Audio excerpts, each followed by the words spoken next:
Okay, traders, I want you to understand how I use a power of three with order flow. So as we can see here, we have the 10 a.m. Eastern over here, and we're looking to buy below the 10 a.m. Eastern. And so the way we do this is by looking at a 1 minute fair value gap here in blue, which is a refined fair value gap inside of an overall key level. So we've come into a 15-minute fair value gap, and we have a refined 1 minute fair value gap below the 10 a.m. Eastern.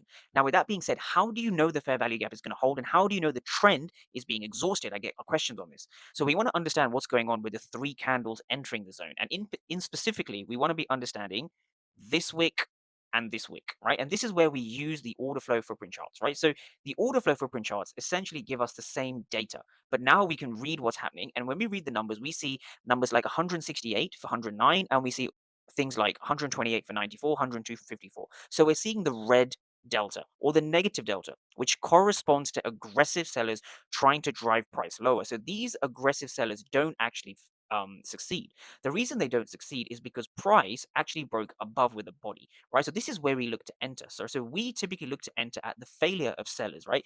That is why we buy, right? So we can take a buy position over here, and we can confidently have our stop loss either at the low of the fair value gap or at the wick. And we typically want to be targeting at least a 1 to 2 risk reward in line with good risk management. So my risk management, sorry, is always a 1 to 2 risk reward. So as you can see, that plays out 1 to 2, 1 to 2.5. And if there's one thing you take away from this video is I want you to understand you don't want to be trading blindly. You want to be reading who is aggressive and who is failing, and this tells you who's actually in control of the markets.